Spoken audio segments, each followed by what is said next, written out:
നിങ്ങളും മോഹൻ ചേട്ടനും വലിയ ചെങ്ങാതിമാരല്ലേ? പിന്നെ എന്റെ ചങ്കാവൻ.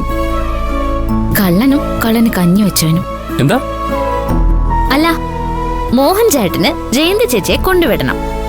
എന്നെ നിങ്ങൾ കൊണ്ടുവിടുന്ന് മോഹൻ ചേട്ടൻ പറഞ്ഞപ്പോഴേ എനിക്ക് മനസ്സിലായി നിങ്ങൾ വലിയ ചെങ്ങാതിമാരാന്ന്. എന്നുവെച്ചാ? എനിക്കൊന്നും മനസ്സിലാവുന്നില്ല എന്ന് കരുതരുത്.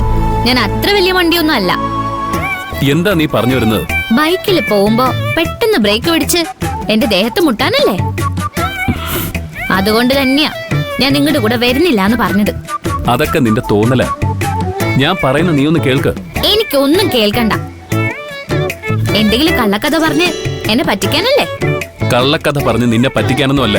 കള്ളക്കഥ പറഞ്ഞ് നിന്നെ പറ്റിച്ച ആളെ കാണിച്ചു തരാനാ. ദാ അങ്ങോട്ട് നോക്ക്.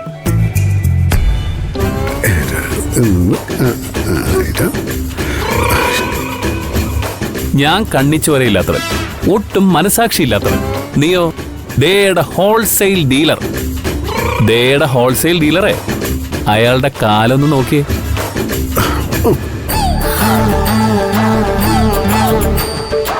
കണ്ടില്ലേ? നിന്നോട് ആഹാരം കഴിക്കാൻ പോലും ഗതിയില്ല എന്ന് പറഞ്ഞ അയാളുടെ കയ്യിലെ കാശ് കണ്ടില്ലേ? നീ ഒരു മാസം കഷ്ടപ്പെട്ട് പണിയെടുത്ത് സമ്പാദിക്കുന്നതിനേക്കാൾ കൂടുതൽ കാശ് അയാൾ വെറും 2 ദിവസം കൊണ്ട് കള്ളം പറഞ്ഞ് സമ്പാദിക്കും. കാശ് കൊടുക്കരുതെന്ന് ഞാൻ പറഞ്ഞതിന്റെ കാരണം ഇപ്പൊ മനസ്സിലായില്ലേ? ആഹാരം പോലും കഴിച്ചിട്ടില്ല എന്ന് പറഞ്ഞതുകൊണ്ടാ ഞാൻ തനിക്ക് കാശ് തന്നത്. നിങ്ങൾ എന്നെ പറ്റിച്ചതല്ലേ? എന്നെ 20 രൂപ തിരിച്ചാടോ?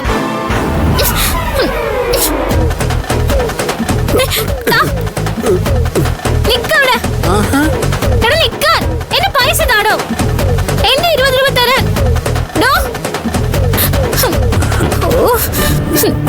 ഇങ്ങനെയുണ്ടോ കള്ളന്മാര്? കൊണ്ടുപോട്ടെ.